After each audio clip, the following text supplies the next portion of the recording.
What's up, guys? Mason the Brock Henderson here. This is Gotham, Season 3, Episode 2, Burn the Witch. This was a good episode. There's a lot of good stuff in it. However, it's kind of making a lot of similar mistakes that I think Gotham has made in the past. One of those is way too many side stories. Season 2 kind of cut down on those a little bit, whereas Season 1 it felt like you had three main stories going on as well as three other side stories. It felt so cluttered. I said in my first review of this first episode, I said that the episode felt very cluttered, and it did.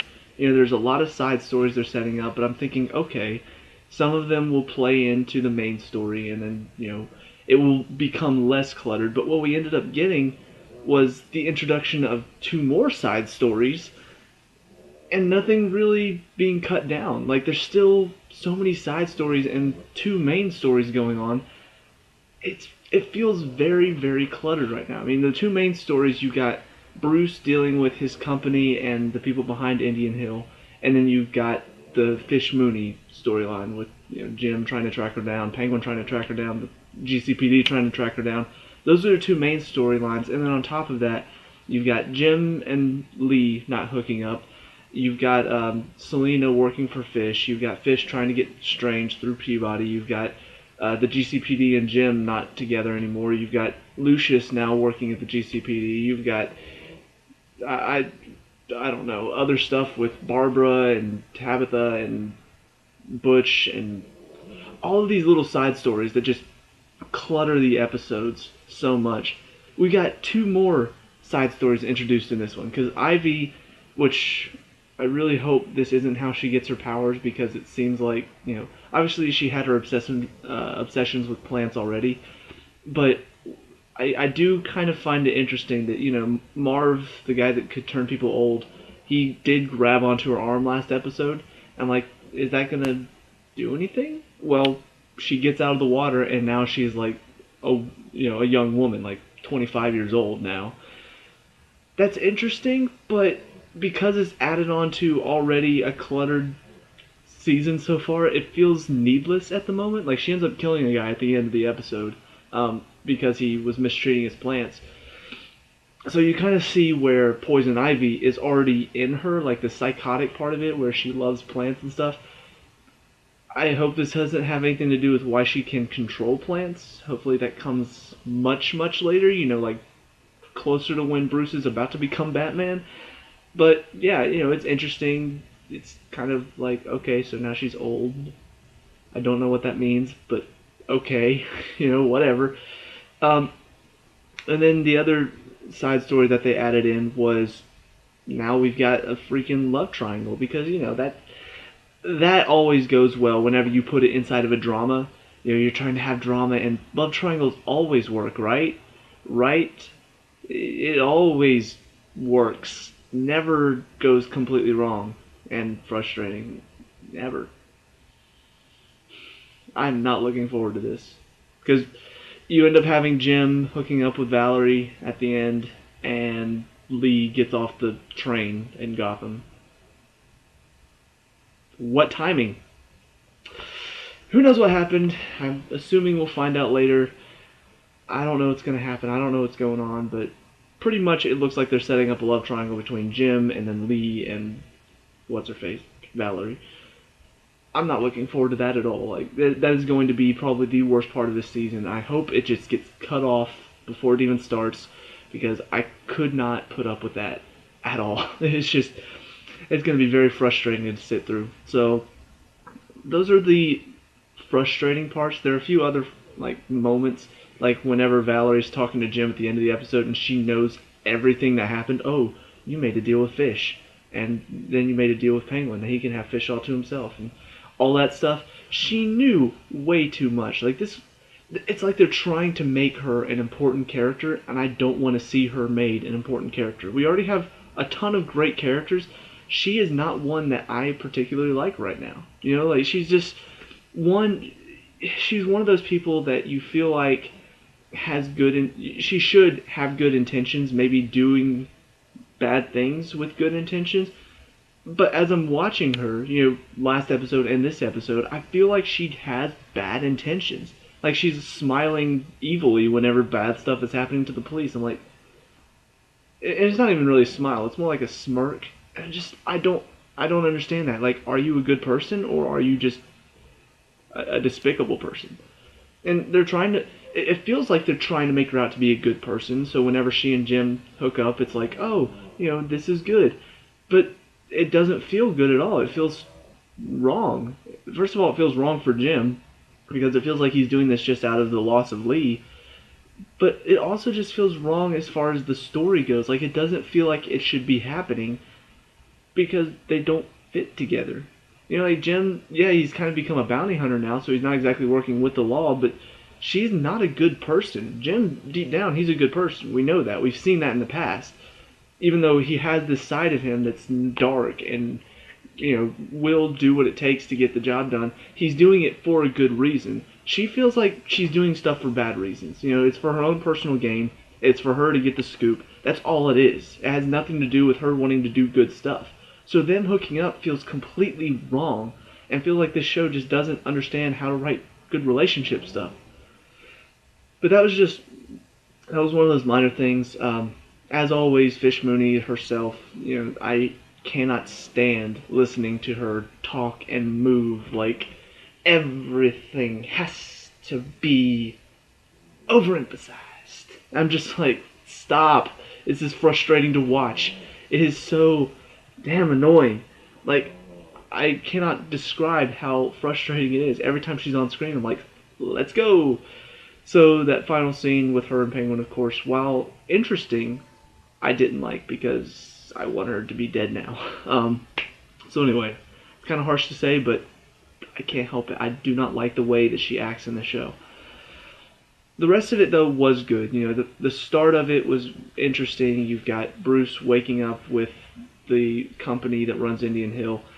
The whole thing with Bruce in this episode is fairly interesting. We've got that going on. You see a lot of emotion. The relationship between Bruce and Alfred in the show is probably one of the best aspects that they've had over the past 2 seasons. They just work so well together, and it feels like, one of the things that seems to be touched on a bit, maybe not as much as it should in Batman, is that Bruce and Alfred are pretty much like father and son. Like they pretty much become family after all of these years. This show really captures that very well at moments, and this is another episode where they did that very well. Alfred waking him up, and then at the end when they're talking about stuff to do, like he needs to take up dancing lessons and stuff like that. All of that is handled very well, and part of that is because of the actors. I think another part of that is because of the writing. They do write those scenes well. So that was cool to see.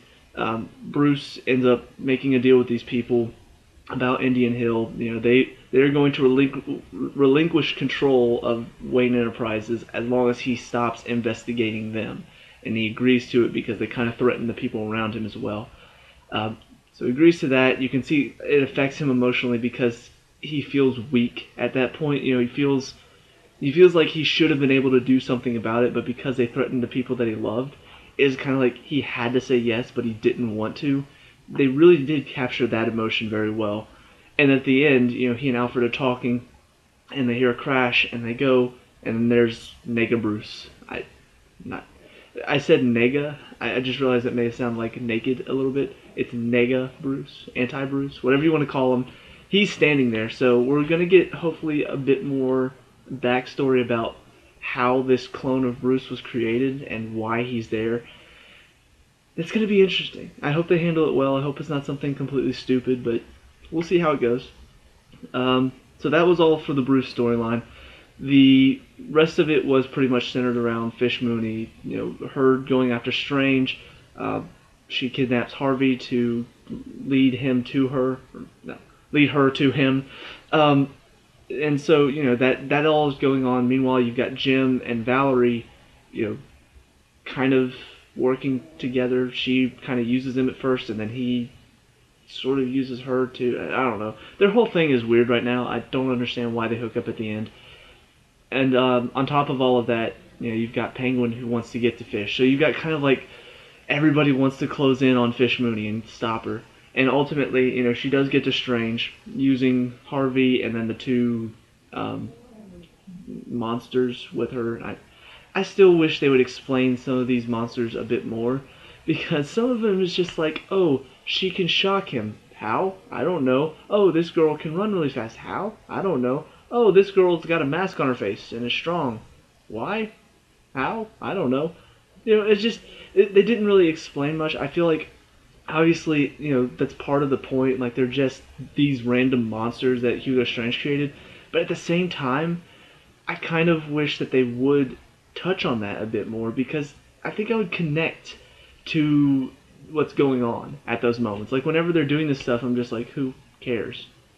Like in other superhero shows, when they talk about why the villain can do what they do, it sort of makes you connect to it a bit more because you feel like you know why, you know what's going on. And this one's like, oh, that girl's running at them. Why? Oh, she can shock people. Okay, why? What caused all of this? Why are they able to do these things? I want to know a bit more about that. And unfortunately, most of them end up getting killed in this episode, so never understand why they could do what they do. But all of it is a good setup. I feel like, though, if you were to cut out a lot of what's making it cluttered right now, cut out the Ivy storyline, cut out some of the stuff with Fish and Harvey, I guess. I don't know. I feel like you could cut out some stuff to make room for stuff that maybe would be a bit more detailed, and it makes it feel like we're connecting a bit more to the story. I think that would help it a bit. But ultimately, the way Jim gets out of there is very clever. He goes in, makes a deal with Fish to get Harvey back, to get him out alive, which makes sense for Jim. Even though he wants to get Fish Mooney, he wants to get the money, he wants her brought in to face justice. At the same time, it's Harvey. Harvey's his best friend. He's gonna save his life. That's what he's gonna do. It makes sense from his point of view. Ultimately, his persona right now, which I really do enjoy, is that yes, he's still a good guy, but now he's outside of the law, which means he's gone a bit darker than he usually does. So the first instinct he has is to call Penguin to ask for his help. When he was a cop, it was like, exhaust every other possibility. If nothing else works, I guess I'll resort to, something like calling Penguin, going dark, going outside of the law. Now that he's not a cop anymore, it's like, that's his mindset. I need to get out of this situation. I gotta call Penguin to do it. There's no hesitation. He just instantly does it. I'm just like, okay, it's interesting. I hope we explore that a bit more. I hope it's actually talked about a little bit. The fact that he's willing to just instantly make this decision to go, oh, I need to call Penguin for help. But yeah, the plot is good. How he gets him out of there is good. And ultimately, it leads to that final scene that I was talking about with Penguin and Fish. And her reasoning for not killing him is why he doesn't instantly shoot her. And even though I want to see her dead, what she says is kind of interesting to me. And it does make a bit of sense. But at the same time, I feel like there are moments where the show has kind of sacrificed character decisions.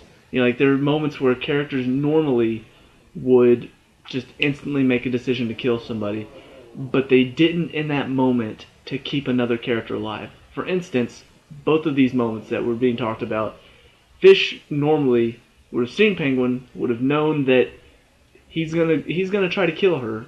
He killed her in the past. She would have instantly killed him most of the time. Penguin, coming out into the woods, most of the time would have seen Fish, would have been like, I killed her before, she's coming back to kill me, I need to kill her now. But in this moment, because he wants to find out why she didn't kill him, decides not to kill her. And it keeps these characters alive, and I understand that they do explain it, but I kind of wish that we'd stopped with all the explaining. If we are going to explain it, at least explain it in a situation that makes a bit more sense. Maybe Fish Mooney has a gun, so Penguin steps around, she pulls out a gun, so now they are at a standoff. Instead of Penguin's got a gun pointed at her, he could just easily shoot her right now. But instead he stops and waits and talks to her. That happens too much for me. It needs to be in a better situation all around. And, you know, I don't know, maybe I'm just griping too much, but it feels like they should do less explaining, more, you know, if they are going to explain, more realistic explaining. But yeah, her explanation does make sense to me. You know, she created Penguin. She's the one that turned him into who he is. And so it's almost like she's a mother to him. You know, she's the one that created who he is. She's the one that created this little monster in Penguin, and she's proud of that, and she didn't want to take that away. I get that. It makes sense to me. I just wish that, you know, I don't know. I wish it was a bit more, or a bit less like, oh, hesitant to kill people, because even though I don't want the show to just start killing off people willy-nilly, at the same time, there are too many moments like this where a character should be dead, and then they're not because of a certain reason to be explained later. So overall, I would say I liked it. Even I just remembered to talk about this. There's a moment where Jim has to go to Barbara's pub or club or whatever she's running, but he goes there to talk to her to find out where Selena's staying. That that little scene just kind of shows why this show has gotten better since the first season, because Barbara has made a 100% turnaround into being an interesting, enjoyable character. Because first of all, the look on her face the entire time is just so devious and dastardly that I'm just like, she's enjoying this. She is loving the fact that Jim is coming to her for help. You know, she's asking him all these questions, talking about, oh, where's Lee? You know, oh, did you dump her? She dumped you. You dumped her, didn't you? All this stuff. Valerie pipes up, and that's part of the reason why I'm so frustrated with her. Like, it felt like this scene would have been great with just the back and forth between Jim and Barbara, but then Valerie pops in like, wait, I know what happened with you. You were the one that kidnapped him and his girlfriend and did all that. It felt unnecessary, and it felt like the scene would have been funnier without Valerie piping in with her little thing. But it doesn't take away too much. It's still a good scene. It's still funny, and the way it ends is just spot on, brilliant with the craziness that is Barbara's character right now. Because she's done talking to him. First of all, she wants Jim to give her a kiss, and then she'll give the information. Jim's just like, I'm done. Starts to leave. She's just like, oh, you're no fun. Tells him the information, and then calls him back. It's like, Jim, I had a dream the other night, and you lost your legs, and I had to wheel you around in a big baby carriage. And he's just like, goodbye, Barbara. Turns around and leaves, and then she just like breaks into this evil smile. I love it. It's weird, it's creepy, and that's why I love it. Like, they've actually given her an interesting character. I wish we could see more Jim and Barbara interacting. I feel like it's not going to happen that often, but it would be so interesting to see. Like, I wish she would be more of a bad guy in the season. So Jim, like last season where she was a bit more important to the main story, Jim had to actually interact with her a lot, and it was so, like, it was creepy, it was fun, it was weird.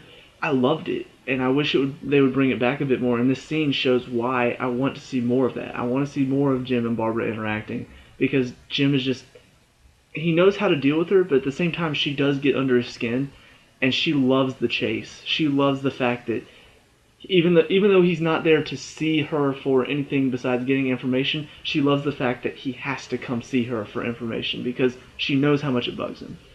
So anyway, long story short, this was a good episode.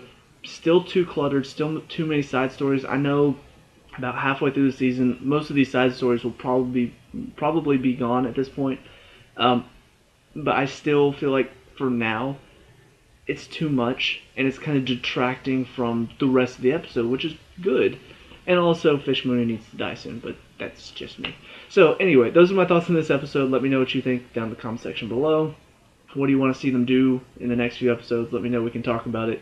Leave a like and subscribe for future Gotham reviews, and I'll see you at the next one. Peace out.